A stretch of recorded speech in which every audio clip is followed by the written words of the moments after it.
वालेकुम अस्सलाम सर, कैसे हैं आप? वालेकुम अस्सलाम सर। अल्लाह का शुक्र है। आप ठीक वालेकुम हैं? अस्सलाम सर। वालेकुम अस्सलाम सर। वालेकुम सलाम sir.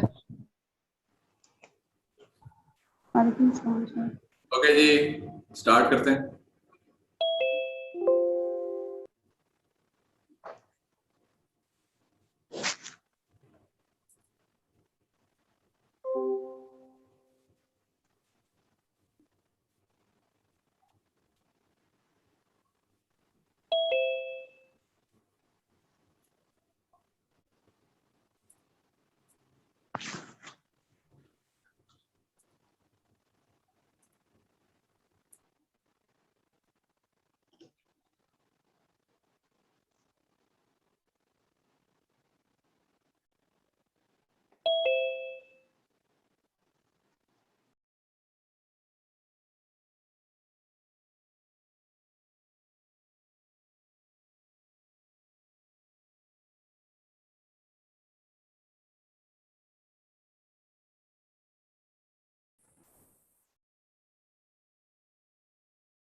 Yes, let's start from where we left yesterday.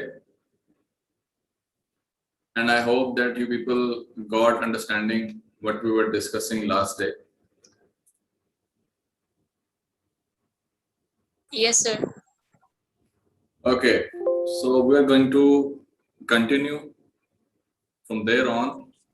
हमने तालिबान की गवर्नमेंट क्रिएट कर दी थी मिलके। उसके बाद let's see what happened in Afghanistan after that.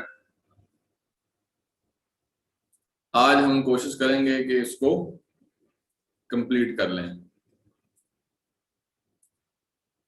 It's a very important question and there are always chances of its appearance in any of the papers or might be sometimes two papers. तो आपने इसको अच्छे से तैयार करना है और अपने आप को अपडेटेड भी रखना है एग्जाम तक। आपका पीएमएस होता है अगर 21 में या सीएसएस होता है 22 में, तो उस लाइक तब तक भी डेवलपमेंट्स होती रहनी है। You people must stay updated. ये नहीं है कि जो हमने आज डिस्कस कर लेना है आपने यही एज इट इज जाकर लिख देना है। ये आपका ओवरऑल कॉन्सेप्ट क्लियर हो जाएगा, आपको समझ आ जाएगी अफगानिस्तान के इशू की। उसके बाद जो लेटेस्ट आर्टिकल्स आते हैं, कोई जर्नल में लिखा जाता है, कोई न्यूज़पेपर में आइटम आती है, वो आप लोगों ने उसमें ऐड करते रहना है। ये आपने मोस्टली जो करंट अफेयर्स के टॉपिक्स हैं उनमें आपने ये करना है। You keep adding. जितनी लेटेस्ट आप इंफॉर्मेशन लिखेंगे उतना ही आपको एडवांटेज होगा, उतने ही आपके मार्क्स ज्यादा आएंगे। तो ये आपने माइंड में रखनी है चीज।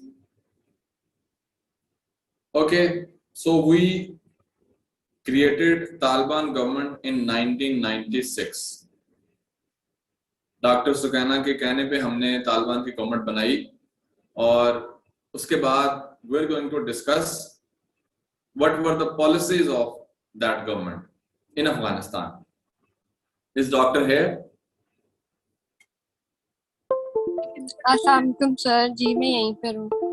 ओके, तो उसके बाद उनकी पॉलिसीज क्या थी अफगानिस्तान में? हमने लास्ट टाइम डिस्कस किया था कि बिफोर तालिबान अराइवल या उससे पहले अफगान वॉर भी स्टार्ट होने से पहले 1979 से पहले भी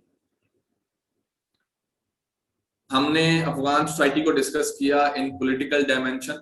we discussed it in economic dimension. Economically क्या हालात थे, पॉलिटिकली फ्रैगमेंटेड सोसाइटी है, ट्राइबल सोसाइटी है एथनिकली। उसके बाद religiously a traditional and conservative society है, काफी लाइक बड़े हार्ड लाइन किस्म के मजहबी हैं।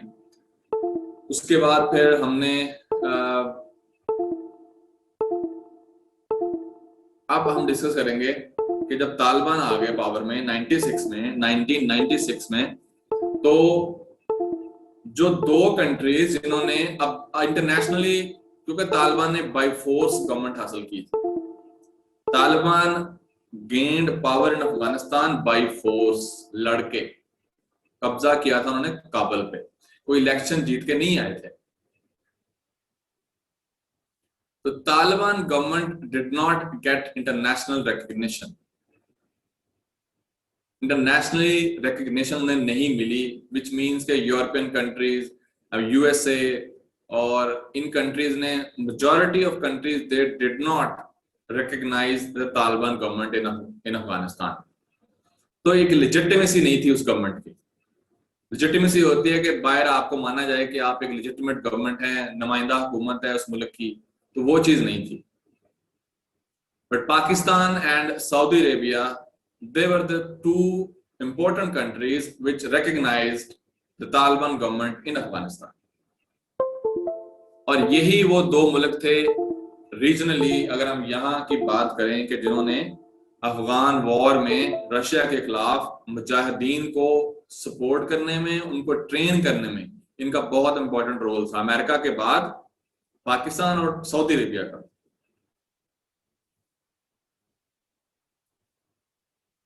Now let's talk about sir ji. General Pervez Musharraf ने तो आई थिंक यूएस का साथ दिया था तालिबान के अगेंस्ट। अभी तो हम मुशर्रफ तक आए नहीं है यशा, अभी हम 1990s में हैं। उसके बाद अब मुशर्रफ को लेके आएंगे हम 99 में, उसके बाद फिर वी विल कीप ऑन 2010 में, लाइक 2000 में क्या हुआ। अभी keep your cool, we are moving ahead. Okay, यहां तक समझ आई है? लाइक मैं देख रहा हूँ स्टूडेंट्स बड़े बड़े बेचैन है, बड़े पैशनेट है, आगे आगे जा रहे हैं, आगे वाली चीजें बता रहे हैं जल्दी। Excuse me, sir. जी सर, सऊदी अरेबिया और पाकिस्तान ने इनको मिलिटरीली कब सपोर्ट किया था, अभी आपने बताया? मिलिटरीली सपोर्ट किया था इनको, मुजाहिदीन को 1980s में against Soviet union. Okay, sir. Thank you. Okay, Khalid wanted to say something. तो सर मैंने कहा कि आप कह रहे थे कि स्टूडेंट जो है वो एडवांस लेवल पे चल रहे थे, कुछ स्टूडेंट ने रीड किया होगा। अच्छा जी ठीक है, क्या किया था मुझे समझ नहीं आई। सर मैंने कहा कुछ रीड स्टूडेंट किया हुआ है। स्टडी किया होगा जो। अच्छा, very good very good very good, ठीक है। सर पाकिस्तान बुक आप लोगों ने ली है? कितने लोगों के पास बुक है मुझे बताएं जरा क्लास में आज। सर आपकी वाली बुक ये पूछ रहे हैं। जी जी, हैंड रेज करके बताएं कि कितने लोग, कितने हजरात हैं जो अरेंज कर चुके हैं। बाकी आपने और भी आर्टिकल्स पढ़ने हैं, न्यूज़पेपर पढ़ना है, मैगजीन पढ़ना है, वो चलता रहेगा। सर मेरे पास जहांगीर वालों की बुक है सर, ये करंट अफेयर की। मेरी भी मैंने भी वर्ल्ड टाइम से पब्लिश करवाई है और ऊपर नाम लिखा हुआ है ऑथर का, आपको पता चल जाएगा। सर ये भी चलेगी या नहीं, वो मतलब बाय करनी चलेगी चलेगी, चलने में कोई मसला नहीं है, चलने में मसला नहीं है। तो होता यह है कि जो बंदा जिस तरह आपको पढ़ा रहा होता है वो आपके लिए आसानी रहती है, और कोशिश की है कि चीजें मोस्टली रिसर्च बेस्ड उसमें ऐड करें। अच्छा जी, 22 लोगों के पास किताब है और क्लास में इस वक्त 80+ लोग हैं। 24 हो गए हैं हाथ खड़े, बाकी मीन के मेजोरिटी के पास नहीं है। अगर 5-7 हाथ और भी खड़े हो जाते हैं तो बाकी लोगों ने अभी तैयारी स्टार्ट नहीं की, रिवाइज नहीं कर रहे, सिर्फ क्लासें ले रहे हैं, लाइक चिल मार रहे हैं मेरे ख्याल में। आए, क्लास ली, 1.5 घंटा बातें सुनी और उसके बाद नो सर, हम रिवाइज किया था मैंने सारा ये। अच्छा जी, रिवाइज किया था, क्योंकि अगर आपके पास बुक होगी तो आप आसानी से रिवाइज कर लेंगे। और मैंने आपको ये कहा था कि उसी दिन रिवाइज कर लिया करें, उसी दिन, because it's the best strategy. अगर आप नेक्स्ट डे करेंगे आपको ज्यादा एफर्ट करनी पड़ेगी। आप प्लीज हाथ नीचे कर लें। अगर आप नेक्स्ट डे करेंगे ज्यादा एफर्ट करनी पड़ेगी, अगर आप 2 दिन बाद करेंगे आपको उससे ज्यादा एफर्ट करनी पड़ेगी रिवाइज करने में। तो ये अगर आपने सीरियसली अटेम्प्ट देनी है ना CSS की, PMS की, तो ये एक रूटीन रखें कि उसी दिन रिवाइज करें और अपने ऊपर बिलीव करें। इंसान जो है वो बहुत कुछ कर सकता है, अल्लाह ने इंसान को बड़ा पोटेंशियल दिया हुआ है।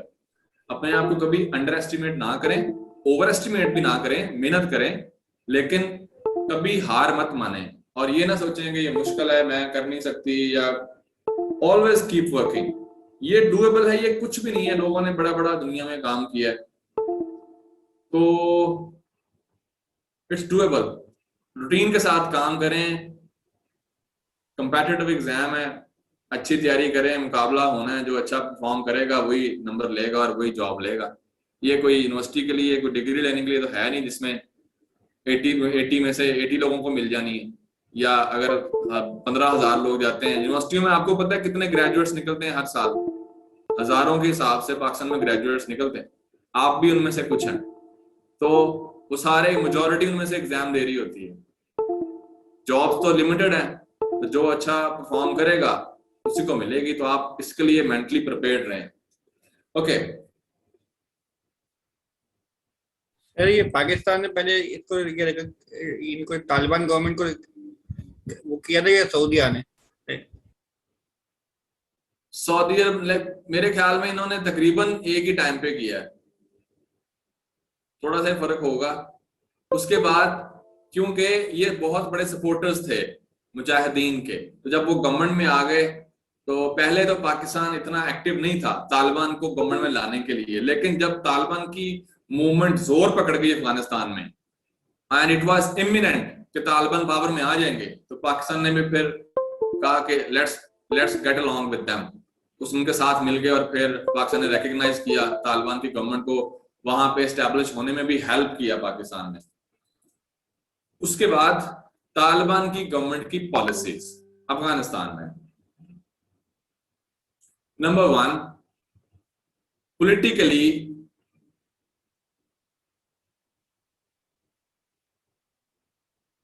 एक पॉलिटिकल स्टेबिलिटी आ गई अफगानिस्तान में, overall political stability, because Taliban they controlled around 90% of Afghanistan in their time period. 90%। सिर्फ वो जो दोस्तम का कुछ एरिया था जो अभी भी आया अफगानिस्तान में, या वो टर्की में था, अभी दोबारा अफगानिस्तान में आया है अब्दुल रशीद दोस्तम, उसका पंजशीर के इलाके में एरिया था, वो सिर्फ इनके कब्जे में नहीं था, बाकी अराउंड 90% पे इनका कब्जा था। कब्जा मीन के इनका कंट्रोल था, और काबुल इंक्लूडिंग, क्योंकि काबुल पे जिस पे हुकूमत होती है वही अफगानिस्तान को रूल करता है। तो पॉलिटिकली एक पॉलिटिकल स्टेबिलिटी आ गई, लेकिन जो क्योंकि सिविल वॉर के जरिए आए थे, ये सिविल वॉर मीन के 2 फैक्शंस लड़े अफगानिस्तान में। नॉर्दर्न अलायंस जो कि उस वक्त गवर्नमेंट में थी, उसमें ज्यादा ताजिक थे, ताजिक और दूसरे जो मिनॉरिटीज थी, मिनॉरिटी जो एथनिक ग्रुप्स हैं वो थे उनमें, और तालिबान जो कि ज्यादा पश्तून थे, तो ये पश्तून तालिबान इसलिए इनको अफगानिस्तान का हेजमॉन भी कहते हैं, ठीक है। हेजमॉन मीन के ये 42% है, सबसे बड़ा ग्रुप है अफगानिस्तान का, तो they are also called hegemon, HEGMON, hegemon of Afghanistan, because of being the largest group.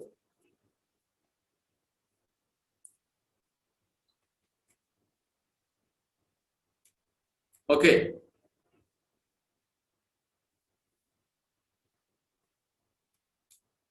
उसके बाद let's talk about their economic policy. Economically, they eradicated, minimized Poppy cultivation. Drug trade इन्होंने बहुत कम कर दी, पॉपी कल्टीवेशन को eliminate किया, minimise किया during their stay Taliban ने। But economy did not develop, क्योंकि बाहर कोई ट्रेड तो हो नहीं रही थी, और आपको पता है कि Afghanistan is a land locked country. Afghanistan land locked country वो होती है जिसके साथ समुंदर नहीं लगता, तो अफगानिस्तान को पाकिस्तान की या ईरान की जरूरत पड़ती है ट्रेड करने के लिए। ईरान के साथ तो हालात अच्छे नहीं थे उस तरह, क्योंकि ईरान आपको पता है मेजॉरिटी शिया कंट्री है, और तालिबान जो थे वो like they were not favourable to Shia minority in Afghanistan. Hazara के साथ कोई अच्छा सलूक नहीं किया उन्होंने वहां पे। पाकिस्तान के साथ they were having good relations, लेकिन कोई ऐसा हमने डिस्कस किया था कि इंडस्ट्री थी नहीं, उनकी इकोनॉमी जो है वो डेवलप नहीं थी, तो economically things were not okay in Afghanistan even during Taliban era. उसके बाद let's talk about society and culture. Culture तो सेम रहा, they got even more conservative and traditional, Islamise हो गया अफगानिस्तान प्रॉपर, क्योंकि इन्होंने शरिया वहां पे अपनी जो तालिबान की अंडरस्टैंडिंग थी शरिया की, they implemented that in Afghanistan. Speedy justice किया, लोगों को सजाएं देना स्टार्ट की। तो सोशली कल्चर तो सेम रहा। उसके बाद सोशली फीमेल एजुकेशन तो पहले भी बहुत कम थी, हमने डिस्कस किया, तो तालिबान ने मजीद उसको डिस्करेज किया, ठीक है। देवर हार्डलाइनर्स और फीमेल एजुकेशन के वो खिलाफ थे, तो उसको डिस्करेज किया। उससे तालिबान की जो गवर्नमेंट का इमेज था वो बाहर काफी डैमेज हुआ। They were considered as very hardline and patriarchal इनकी अप्रोच थी। उसके बाद जुडिशली मैंने आपको बता दिया, जुडिशियल पॉलिसी इनकी यही थी कि स्पीडी जस्टिस देते थे वहां पे। सोशली का दोबारा रिपीट करिए। सोशल में आता है आपकी एजुकेशन, उसके बाद जेंडर राइट्स। उसके मतलब तालिबान ने उसको बहुत ज्यादा इनकरेज नहीं किया, एजुकेशन को भी और फिर फीमेल राइट्स को भी। दे did not encourage and even snub भी किया। वो एक बैड रैकेट आता है तालिबान का, जो अभी तक बात होती है। उसके बाद जुडिशली स्पीडी जस्टिस, जो आपको पता है कि जो शरिया जहां पे इन्होंने इंप्लीमेंट की वहां पे स्पीडी जस्टिस देते थे, बड़ी जल्दी फैसले करते थे। उससे यह था कि क्राइम रेट काफी कम हो गया और अवाम बड़ी खुश थी। काफी जो अवाम थी तो अफगानिस्तान की, देवर हैप्पी कि चलो जल्दी इंसाफ हो रहा है। हमारे यहाँ आपको पता है टाइम लगता है, कोर्ट में विटनेस भी लाने होते हैं, डॉक्यूमेंट देने होते हैं, सबूत देना पड़ता है। तो अगर इस तरह का काम ना हो तो फिर कुछ दिनों में फैसला हो जाता है, and people they feel very happy about it. उसके बाद let's talk about their foreign policy which is very important. ये खदीजा का और हिना कौसर का हाथ खड़ा है। Khadija, yes.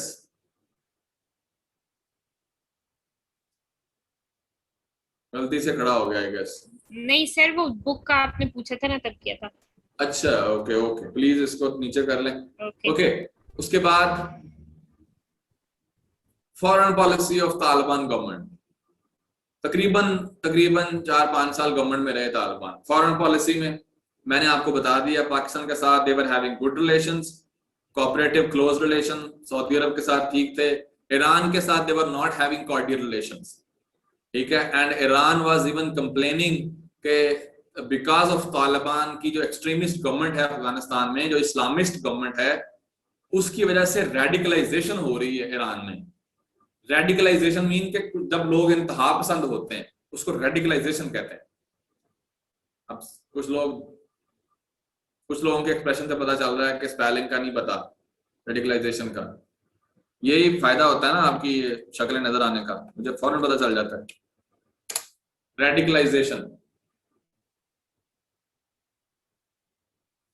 Radicalisation mean to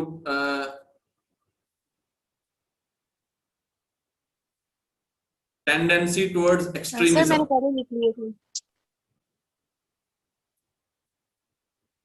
very good, फौरन लिख लिए थे, वेरी गुड। उसके बाद स्टडी में पढ़ा है, जेंडर स्टडीज में पढ़ा है, ओके गुड। तो रेडिकलाइजेशन ईरान में हो रही है।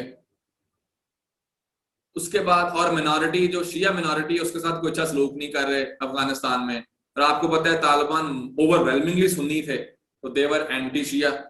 एंटी शिया मीन के बड़े हार्डलाइनर थे अगेंस्ट शिया, तो वो एक नेगेटिव पॉइंट था तालिबान का। बिकॉज हम सेक्टेरियन अप्रोच को तो कभी भी सपोर्ट नहीं करेंगे किसी भी पेपर में। सर पेपर में ये इनके लिए ये चीज हम मेंशन ना करेंगे कि ये शिया नहीं, बस इसको आप यही कहें कि रेडिकलाइजेशन हो रही थी और मिनॉरिटी का मतलब कोई रिकॉर्ड बहुत अच्छा नहीं था तालिबान का। They were not having fair policies towards minorities. Okay, Amir Hamza. Sir हम ये कह सकते हैं कि इनकी फॉरेन पॉलिसी क्योंकि वो बिल्कुल अपना जीरो थी, बिकॉज पाकिस्तान और सऊदीया के साथ उनके ताल्लुकात इसलिए अच्छे थे कि हमने उनकी फॉर्मेशन में उनकी मदद की थी। बट ईरान जो उनके अपोजिट था, उनको बिल्कुल बिल्कुल, वो अभी हम ये डिस्कस कर रहे हैं Amir Hamza, yes you right. उसके बाद लेट्स टॉक अबाउट यूएसए के साथ। तो आपको पता है कि बिल्कुल रिकॉग्नाइज नहीं किया, यूएसए तो अगेंस्ट था तालिबान की गवर्नमेंट के इंटरनेशनली अगर आप बात करें। तो पहले हम बात करेंगे रीजनल में पाकिस्तान हो गया, ईरान हो गया और इंडिया के साथ they were not having good relations. उसके बाद लेट्स टॉक अबाउट चाइना के साथ they were not having good relation. Why? Because China का जो प्रोविंस है शिनजियांग सारा बर्डन भी जाना है। कमल हमायूं अनम्यूट रह गया, तो खैर है, कोई समझ नहीं आई हमें, डोंट वरी। उसके बाद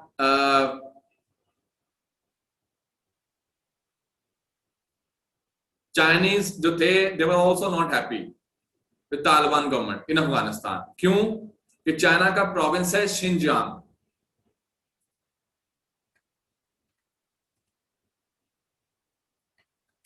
इसी तरह के कुछ स्पेलिंग है, इसको ठीक कर लीजिएगा। शिनजियांग मुझे तो यही लगते हैं, बाकी आप इसको चेक कर लीजिएगा। शिनजियांग चाइनीज है तो पढ़ने में तो यही आता है। उसके बाद ये आएगा वो पढ़ यही होता है, या अजका मीन ने भेजे शिनजियांग, इसको आप जे कर लीजिएगा। उसके बाद अब यहां पे मुस्लिम काफी ज्यादा हैं, तो चाइनीज ये कह रहे थे कि तालिबान की एक्सट्रीमिस्ट पॉलिसी की वजह से ये यहाँ पे लोग रेडिकलाइज हो रहे हैं, ये एक्सपोर्ट कर रहे हैं अपना सिस्टम, अपनी आइडियोलॉजी को एक्सपोर्ट कर रहे हैं। हमारे मुल्क में भी लोग इंतहा पसंद हो रहे हैं मजहबी तौर पे, ठीक है। अब उसके बाद रशिया। सर चाइना वाला दोबारा बताइएगा। चाइना वाला ये है कि चाइनीज वर सेइंग कि because of extremist Taliban government in Afghanistan, people, the Muslim people, many Muslim people in Xinjiang province are getting radicalized. So therefore China was not happy with Taliban government in Afghanistan, extremist Taliban government, क्योंकि Taliban engage नहीं कर रहे थे इनके साथ, तो इसलिए they were not happy. उसके बाद रशिया। अब वो रशिया जो छोड़ के गया हुआ था 1989 में, The Russians were also not happy with Taliban. पहली बात तो ये कि हराया हुआ था, यही मुजाहिदीन थे ना जो तालिबान बने, उनमें काफी मुजाहिदीन भी तो शामिल हो गए थे ना, कुछ मदारस के स्टूडेंट थे, कुछ मुजाहिदीन थे, ये सारे मिलकर तालिबान बने। तो they were not happy with Taliban government in Afghanistan। क्यों? कि रशिया में भी मुसलमान काफी ज्यादा है, इनके मेरे ख्याल में कोई मोर देन 10% वहां पे हैं, 10% के करीब वहां पे मुसलमान है, तो काफी उनकी तादाद बनती है वहां पे। तो वहां पे भी रेडिकलिज्म बढ़ रहा था, क्योंकि जब एक आइडियोलॉजी आती है ना किसी एक मुल्क में, तो वो फिर एक्सपोर्ट होती है, एक्सपैंड करती है, उसका दूसरे मुल्कों में भी असर पड़ता है। इसलिए जब ईरान में रेवोल्यूशन आया था 1979 में, तो many countries, the government of many countries, they were afraid कि एक मुल्क में रेवोल्यूशन आ गया, हो सकता है कल को हमारी भी बारी आ जाए। तो इसलिए जब अफगानिस्तान में गवर्नमेंट आई है, तो इसका फिर असर दूसरे मुल्कों में फैलना स्टार्ट हुआ है, इंतहा पसंदी वहां पे भी फैलनी शुरू हुई है, क्योंकि लोग सोचते हैं कि अच्छा अफगानिस्तान में इस तरह की गवर्नमेंट आ सकती है, शरिया नाफिज हो सकती है, तो हमारे यहाँ क्यों नहीं हो सकती? You understand this? तो लोगों में ये टेंडेंसी आती है, फिर they start thinking like this. Okay, तो ये तालिबान की फॉरेन पॉलिसी हमने डिस्कस कर ली। सर तो ये प्रॉब्लम पाकिस्तान में नहीं आ रही थी? आ पाकिस्तान रही में थी, कोई प्रॉब्लम नहीं? आ रही थी, पाकिस्तान में भी रेडिकलाइजेशन हो रही थी, लेकिन पाकिस्तान के हालात अच्छे थे तालिबान के साथ, तो पाकिस्तान इग्नोर्ड इट। उसका नतीजा आपने भुगता नहीं 9/11 के बाद। फिर अभी हम डिस्कस करेंगे टेररिज्म की सूरत में, यहाँ पे लोग बंदूकें लेके खड़े हो गए अपनी रियासत के खिलाफ कि आप शरिया नाफिज करें यहाँ पे, वरना हम आपको हराएंगे बाय फोर्स, इस्लामाबाद पे कब्जा करेंगे। तो वो रिजल्ट हमें बाद में मिला, लेकिन तब हम इग्नोर कर रहे थे। लेकिन हमारे यहाँ भी रेडिकलाइजेशन हो रही थी, पीपल वर गेटिंग। वो लाल मस्जिद वाला लाल मस्जिद, बिल्कुल लाल मस्जिद, लाइक वो टेंडेंसी थी ना, वो डिफरेंट हमारे यहाँ इवेंट्स हुए हैं काफी ज्यादा। उसके बाद moving on, now we come towards 9/11। अब 9/11 से पहले होता क्या है कि एक तो अलकायदा बनी हुई है, अलकायदा ऑपरेट कर रही है, धमाके कर रही है डिफरेंट मुल्कों में, और अलकायदा का जो लीडर है वो बैठा है अफगानिस्तान में, उसामा बिन लादेन, जो अलकायदा का प्रैक्टिकल लीडर था। वैसे जो अलकायदा का स्पिरिचुअल लीडर था वो एमन ज़वाहिरी था। तो वो एजुकेटेड था, अल अज़हर यूनिवर्सिटी का पढ़ा हुआ था, कायरा की या कायरो इंग्लिश में कहते हैं, जो मुसलमानों की सबसे प्रोमिनेंट यूनिवर्सिटी है, अल अज़हर यूनिवर्सिटी कायरो, उसका वो लाइक वहां पे क्वालिफाइड था। वो स्पिरिचुअल मेंटोर था, स्पिरिचुअल लीडर था। उसके बाद Osama bin Laden, he was a rich man, कोई गरीब बंदा नहीं था, अमीर आदमी था। वहां पे बड़ी इनकी रिच फैमिली है वहां पे सऊदी अरेबिया में, and he was not happy with US presence in Saudi Arabia. जो यूएस मिलिट्री फोर्सेस की प्रेजेंस थी उसकी वजह से वो, हम अलकायदा को डिस्कस यहाँ पे नहीं करेंगे, लेकिन अलकायदा बन गई और टेररिज्म करना स्टार्ट कर दिया। अभी इनके मुस्लिम लोगों को मार रहे हैं, दूसरों मुल्कों पे अटैक कर रहे हैं, जिसे हम हमेशा गलत कहेंगे। आपके दिल में कोई सिंपैथी नहीं होनी चाहिए, ना आपने डिस्प्ले करनी है किसी पेपर में, उसका नुकसान होगा आपको। अगर आपके लाइक, मुझे पता है आप रैशनल लोग हैं, लेकिन समटाइम होता है इंसान के माइंड में कुछ चीज होती है, तो आप पेपर में अगर लिख बैठेंगे तो वो आपके खिलाफ जाएगी। आपने जो कोई भी इंसान मासूम लोगों को मारता है वो टेररिस्ट है, चाहे उसकी कोई भी आइडियोलॉजी है, चाहे वो मुसलमान है चाहे वो नॉन मुस्लिम है। जो मासूम लोगों को मारता है वो टेररिज्म है, चाहे वो कोई रियासत कर रही है, जिस तरह इंडिया कश्मीर में कर रहा है, इजराइल पैलेस्टाइन में कर रहा है। अगर तालिबान मासूम लोगों को मारते हैं अफगानिस्तान में तो वो भी टेररिज्म है। हालांकि हम तालिबान को टेररिस्ट नहीं कहते, अफगान तालिबान को, लेकिन अगर वो मासूम लोगों को मारते हैं वहां पे तो दिस इज टेररिज्म। ओके, उसके बाद